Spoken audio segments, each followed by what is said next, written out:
자, 오늘 알아볼 창업 아이템 가사도우미 파견 사업. 네, 좀 구체적으로 설명이 필요할 것 같아요. 네, 우리 가사도우미라는 말은 잘 아시잖아요. 네. 그 예전에 우리가 파출부라는 말을 썼었는데요.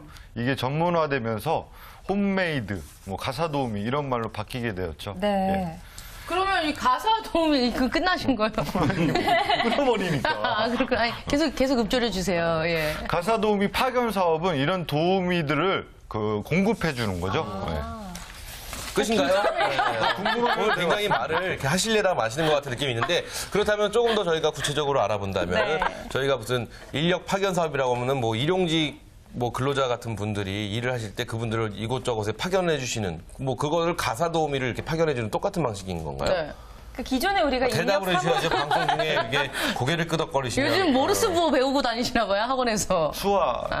그렇군요. 예. 알겠습니다. 네. 어찌됐든 좀 다양한 서비스가 있을 것 같은데요. 좀 더 네네. 자세하게 설명 부탁드립니다. 네.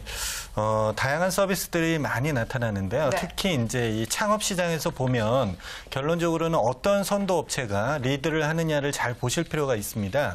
이 가사도우미 파견 사업 같은 경우에 우리가 익히 알려진 브랜드를 좀 얘기할 수밖에 없는데 네. 인터파크라는 어떤 브랜드가 있죠. 이 회사가 가사도우미 사업을 합니다. 아, 그래요? 가사도우미 사업을 하는데 그 계열사에서 근데 인터파크라는 회사를 잘 보시면 아시겠지만 영화 예매권이라든지 예를 들어서 책이라든지 이런 아주 단순 티켓팅이라든지 이런 아주 단순한 아이템을 선택해서 회사가 성장한 회사죠. 네. 이런 회사가 성장 모델을 갖고 있는 회사가 가사도우미라는 우리가 일명 이전에 얘기했던 파출부라는 그 아이템을 선택했다는 것에 집중해서 보시면 좋을 것 같아요. 왜냐하면 이미 상장된 회사의 계열사가 이걸 한다는 얘기는 시장 성장 가능성이 굉장히 많다라고 생각하는데요. 주부들이 우리 중이 제 머리 못 깎는다라는 얘기 있죠. 암만 가정 일을 잘한다 그래도 한 달에 한 번 정도는 한번 도망가고 싶을 때가 있을 거예요. 그렇죠. 근데 주부 입장에서 그 파출부를 쓰고 싶어도 돈이 아까워서 못 쓸 거예요. 그래서 이 회사 같은 경우에는 간단하게 남편들을 좀 공략하는 경향들이 있습니다.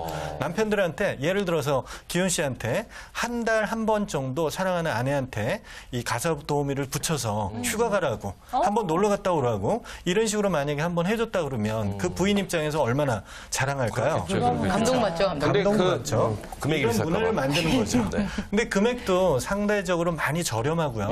그다음에 이제 예전같이 그냥 주먹구구식에 채용을 해갖고 하는 것이 아니라 전문 교육이라든지 신원이라든지 이런 여러 가지 부분들에 대해서 확보를 한 상태에서 파견을 하기 때문에 이전과 같은 그런 서비스의 내용하고는 차별화됐다고 볼 수 있습니다. 그래요. 그러니까 기존의 그래요. 직업 소개소나 인력 사무소와는 조금 이제 별개로 한 단계 좀 업그레이드된 네네네. 그런 사업이라고 생각을 하면 될 것 같은데요. 그래요. 그리고 말씀하신 대로 인터파크 같은 상장사, 네. 큰 회사에서 가사도우미 사업에 그러게요. 진출을 했다. 그렇다면 도대체 가사도우미 인력 시장의 수요는 어느 정도나 되길래 그런 회사에서도 이렇게 뛰어든 걸까요? 지금 우리 가사도우미 분들이 지금 파악되기로는 15만 명에서 25만 명 정도 이르는 걸로 알고 있습니다. 네. 시장 규모는 3조 원 정도 됩니다. 아까 말씀드렸던 그 인터파크 HM이라는 회사거든요. 네. 홈스토리라는 회사예요. 인터파크 홈스토리. 그래서 가사도우미, 포장이사 이런 것까지 같이 하는 회사인데 그 전문성이 이제 높아졌다는 게 주요 포인트예요. 그러니까 예전에 파출부식으로 구구식으로 직업소개소 비슷한 개념으로 운영이 됐다면 지금은 이제 얼마나 전문화돼가고 그다음에 이게 실질적으로 고객들이 느끼기에 전문성 있는 직업, 전문성 있는 분들이 와서 가사 도우미 일을 해주는구나.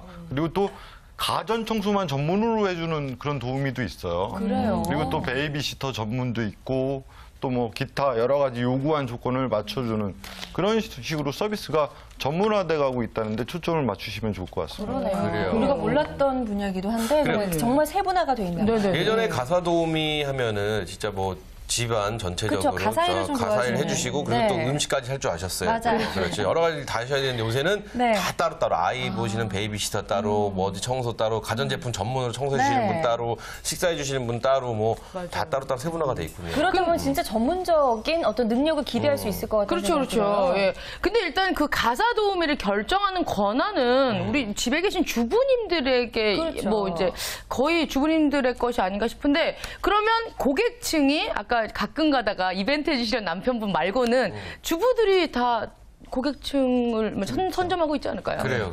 맞습니다. 뭐 요즘 드라마들 보면 그 가사 도우미 내지는 네. 뭐 이렇게 그 상주하고 계시는 직원의 형태로 있으신 분들도 굉장히 많죠. 그렇죠?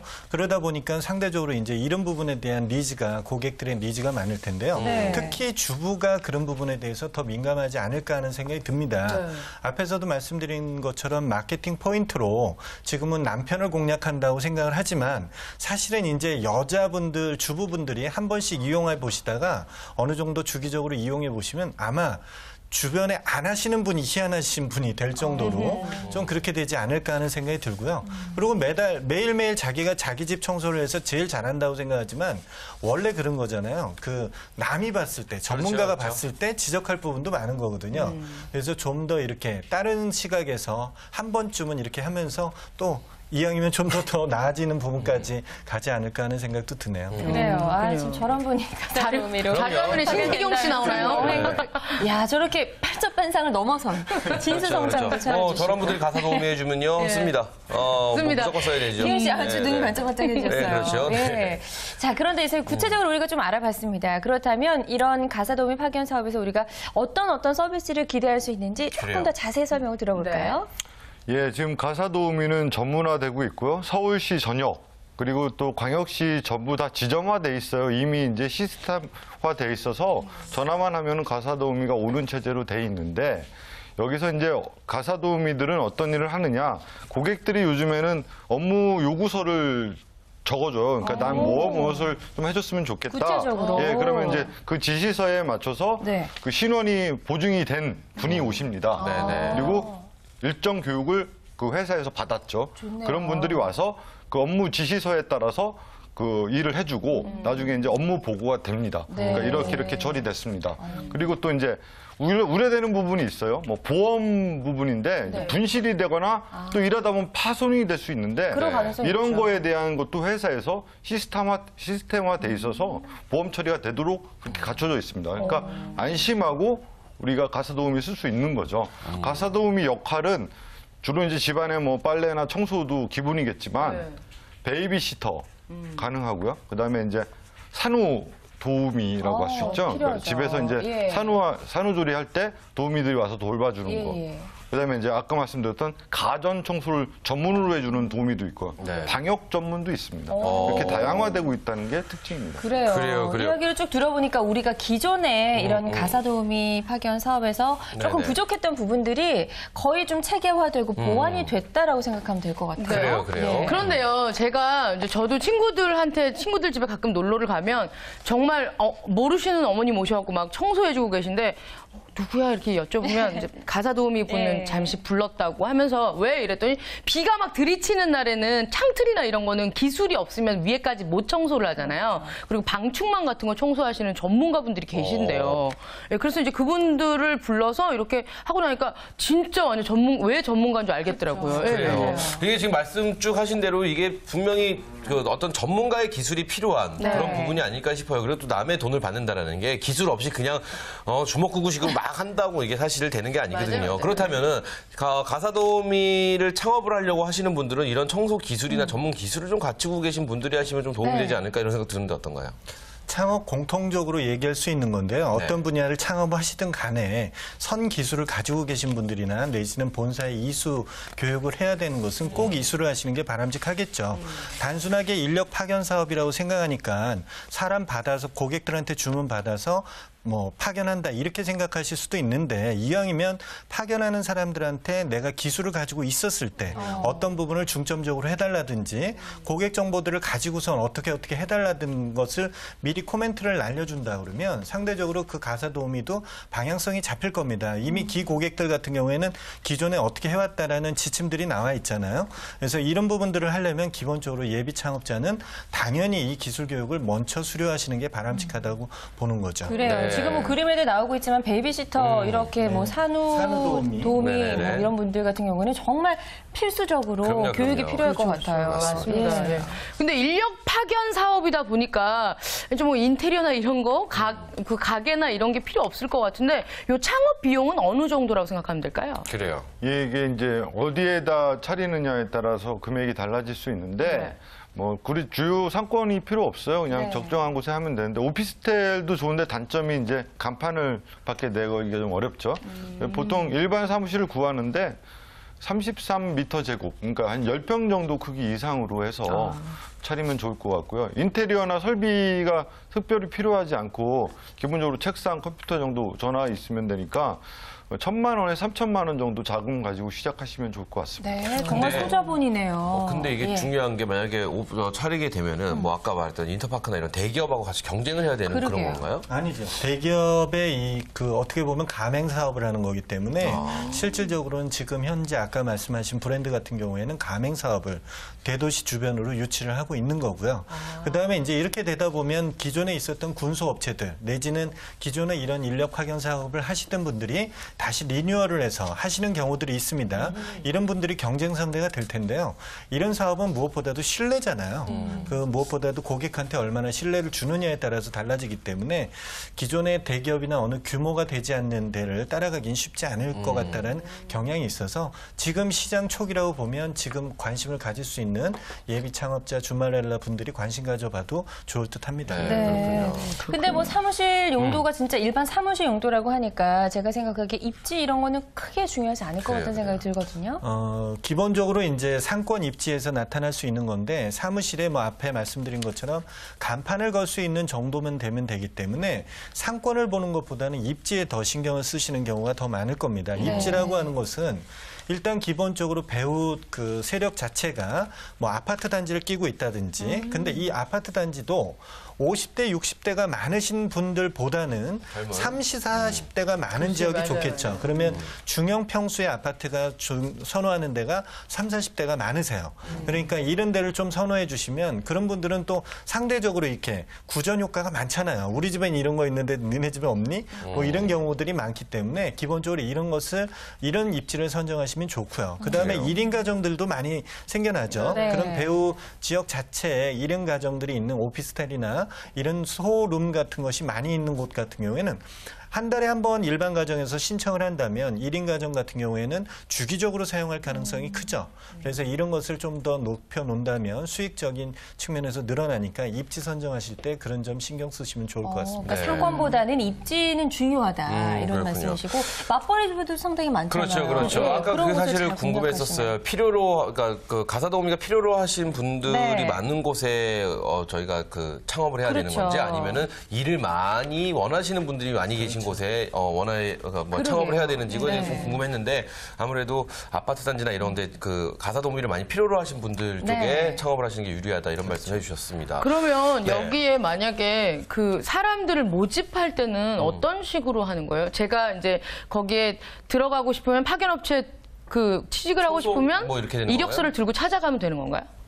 채용을 해주는 방식인데요. 네. 뭐 지사 방식이 있고 도우미를 하시겠다 그러면 채용을 해서 이수 교육을 받으시고 일정한 자격이 됐을 때 각 지역별로 원하는 지역으로 파견이 되는 거죠. 아, 그럼 이 모든 수수료를 교육도 받죠. 제가 다 해야 되는 아니죠. 거예요? 그 창업하실 본사에서 교육해주는 시스템이 있고 각 지사에서 또 맡아서 하는 교육 시스템이 있습니다. 그렇군요. 그럼 본사에서 전체적으로 컨트롤을 해주기 때문에 네네. 뭐 가사도우미 역할을 하실 분들이나 지사분들은 본사에서 리드해주는 대로 따라가시면 될 것 같습니다. 제가 이제 들어가 봤어요. 네네. 그랬더니 실습비가 한 2만 원 정도 하더라고요. 실습비요? 그러니까 이제 그 어떻게 해야 되느냐 이런 거 이제 그래서 예, 예. 근데 그것도 무료예요. 그러니까 도우미로 내 취업하겠다 맘만 먹으면 그 본사에서 하는 교육에 참여하면은 배울 수 있습니다. 그리고 이제 나중에 일하면서 뭐 수수료만 떼어주는 거죠. 그런 형태로 운영되죠. 그리고 그렇군요. 창업하시는 분들 같은 경우는 이제 본사에서 어쨌든 교육도 좀 많이 도와주고 담당한 부분이 있으니까 창업주 입장에서도 조금 마음이 편안할 것 같아요.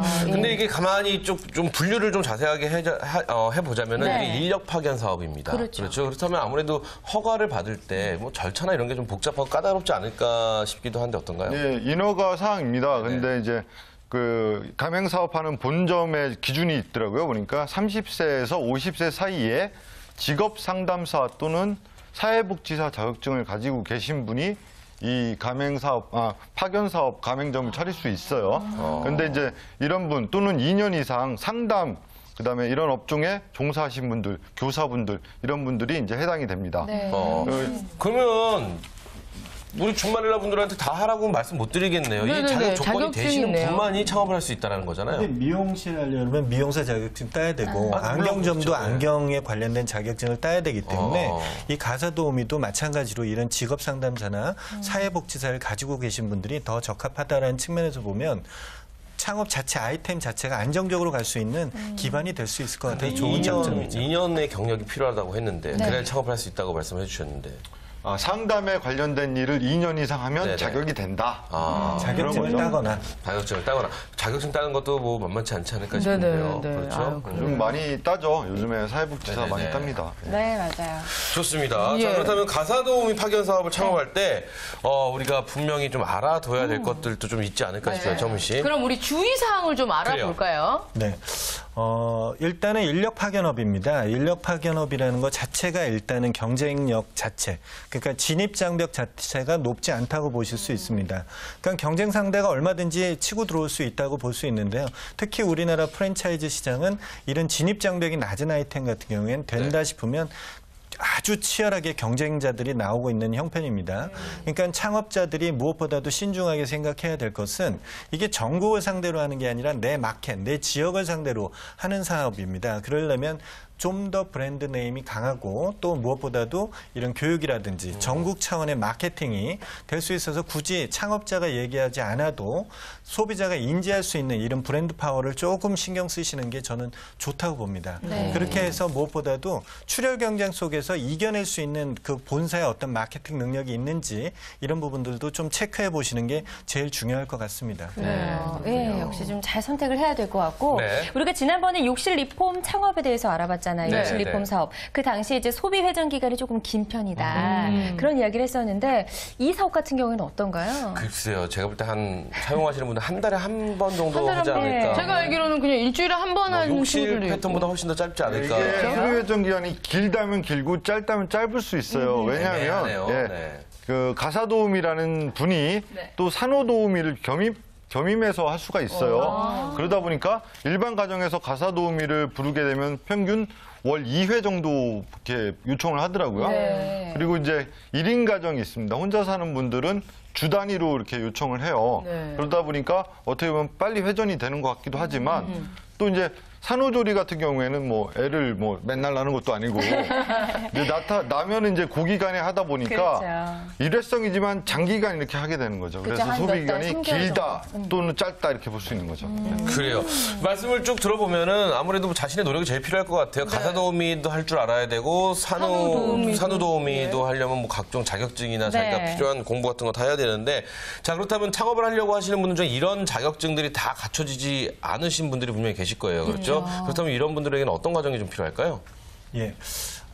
말씀드린 대로 시장을 이렇게 전체적으로 좀 파악을 해보면 결론적으로는 이렇게 대기업의 계열사, 이 기업의 계열사 같은 경우는 체계적인 시스템이 잘 돼 있는 것 같습니다. 그래서 프랜차이즈 독립 창업을 하느냐 프랜차이즈 창업을 하느냐의 선택에서 보면 독립 창업보다는 시장 초기지만 프랜차이즈 창업이 적합하지 않을까 하는 생각을 가지고요. 그러다 보니까 지사교육이라든지 그 가사도우미나 산후도우미 교육들이 체계적으로 돼 있기 때문에 무엇보다도 좋다고 말할 수 있지 않을까 하는 생각이 네. 드네요. 네, 아무래도 그렇군요. 이제 처음 사업을 시작하시는 분들에게는 네네. 이 프랜차이즈 기업, 업체만 잘 선정한다면 단독 창업하시는 것보다는 아무래도 훨씬 더 도움을 많이 받을 수가 있겠죠. 그렇죠. 자, 그리고 홍보 이런 거 상당히 중요합니다. 네, 홍보 전략 좀 알려주시죠. 파견 사업을 하게 되면 두 가지 타겟한테 다 홍보를 해야 되죠. 이제 구하려는 사람, 그다음에 내가 도우미가 되고 싶은 사람. 그렇죠. 네네. 그러니까 두 가지를 다 해야 되는데 지역 거점으로 홍보를 하는 게 좋고요. 그리고 인터넷 인터넷을 통해서 좀 신뢰도를 쌓아주는 게 좋아요. 그러니까 여기가 믿을 만한 업체여야 부르는 거잖아요. 그러니까 그런 부분, 얼마나 신뢰도 있는 곳이다 이런 곳을 좀 강조하는 게 홍보의 포인트라고 봅니다. 근데 어쨌든 이거 가사도우미 그 파견 업체를 하시려는 분은 이 홍보가 다른 것보다 2배 정도가 더 들어야 된다는 걸 좀 감면을 하시고 도전하시면 좋을 것 같아요. 근데 그렇죠? 혼자 사는 집에요. 일단 친구들이 보니까 이제 오피스텔 같은 게 쭉 있잖아요. 네. 그럼 이제 직장 동료나 이런 사람들한테 아름아름 입소문을 내주더라고요. 그 하지만 냉장고 청소 진짜 잘해. 이렇게 얘기를 맞아요. 해주시고 창틀 청소 진짜 깨끗하더라. 얘기를 해주면 그러면 너 소개해서 하면 좋을 것 같아. 막 이렇게 얘기를 많이 하더라고요. 맞아요. 이거 차리면 어느 정도 돈을 좀 만질 수 수익률이 있을까요? 너무 궁금해져요. 이게 내가 직접 가사도우미를 했을 하는 게 경우에 아니라. 수입은 어느 정도 알겠는데 파견하는 파견업체이기 거라요? 때문에 네. 수익은 이제 가사도우미 같은 경우에는 일반형 아이템이 있고 그다음에 고급형 아이템이 있고 네. 그 역할이 이제 늘어날수록 이제 추가 비용 부담들이 있습니다. 그렇기 때문에 수익률은 많이 차이가 있을 수 있는데요. 기본적으로 프랜차이즈 본사가 한 20% 정도의 수수료, 내외의 수수료를 가져가게 되고요. 그러면 지사에서 파견을 했기 때문에 지사에서는 가사도우미 분의 일당 부분들을 지불해주고 그다음에 나머지가 수익이 되겠죠. 이런 점을 감안해서 본다 그럼 그러면 수익이 얼마 안 될 것 같아요. 포 띄고 차 띄고 아무것도 없어요. 지금 딱 가만히 그런데 들어보니까. 창업 비용이 들어가는 게 앞에 말씀드렸듯이 1,000에서 3,000 정도의 투자비를 들여서 네. 한다고 했고 지속적으로 6개월 이상의 고객들이 창출이 돼서 계속 누적 고객이 생긴다고 생각을 하시면 파견 사업을 해서 수수료가 별로 안 남아도 곱하기 누적 고객이 늘어날 때 수익률이 안정적으로 나온다는 측면이 좋고요. 그다음에 앞에서 말씀드린 대로 산후도우미라든지 이런 것은 한 달이라든지 이런 기간이 길잖아요. 그러니까 수익률이 높아지겠죠. 가사도우미도 그만치 잘 관리를 하면 상대적으로 산후도우미나 베이비시터 같은 분들의 고부가가치에 있는 창출할 수 있는 분들이 있기 때문에 수익률은 추가적으로 더 늘릴 수 있다고 얘기할 수 있을 겁니다. 근데 이게 수익성 보완에 대한 노력이 분명히 필요할 것 같습니다. 이게 뭐 생각보다 뭐 이 본사에서 20%를 가져가고 또 그 가사도우미를 하시는 분이 갖고 가고 나머지를 갖고 가면 또 가사도우미 하시는 분한테 안 줄 수도 없고요. 그렇죠. 그럼 원래 이게 또 수수료라는 게 또 그렇죠. 이게 뭐 예. 음식 장사는 박리담에도 있을 텐데 이게 그런 것도 아니고 참 이게 네. 고민이 됩니다. 자, 그렇다면 가사도우미 파견 사업 우리 예비 창업을 준비하시는 분들에게 딱 맞는 성공 포인트, 성공 전략 뭐가 있을까요? 예, 가사도우미 파견 사업은 인력 공급 사업이에요. 그러니까 다양한 그 업종을 세분화해서 그 고객들이 우리 고객 만족, 뭐 고객 감동 이런 얘기 하잖아요. 네. 근데 저는 고객 낙률 해야 된다고 생각합니다. 고객이 너무 감동해서 눈물을 흘리게 해야 된다고 제가. 그러니까 한마디로 간단하게 열심히 해라. 고객이 감동할 때까지. 전문화된 그렇죠. 서비스를 제공해라. 좋습니다. 네. 소장님, 이제 간단하게 창업한 다음에 써먹을 수 있는 이 팁 좀 알려주세요. 그래요. 영업 예. 뭐 전략이라든지 이런 전략 것들. 팁 이런 거. 무엇보다도 앞에 말씀하신 답이 있을 것 같아요. 네. 그 써본 사람이 다음 고객한테 알려주겠죠. 그래서 고객들에 대한 어떤 차별에 대한 관리, 그게 제일 중요한 것 같습니다. 네, 그렇군요. 알겠습니다. 네. 자, 오늘 이렇게 해서 가사도우미 파견 사업 창업에 대해서 이야기를 나눠봤습니다. 네. 도움 말씀 주신 세 분 고맙습니다. 감사합니다. 네, 오늘 저희가 준비한 소식은 여기까지고요. 내일 이 시간에는 또 여성에게 잘 맞는 취업 정보들이 또 준비가 되어 있으니까 기대 많이 해주시면 좋을 것 같습니다. 네, 우리는 이 땅의 모든 준마렐라를 응원합니다. 준마렐라의 도전.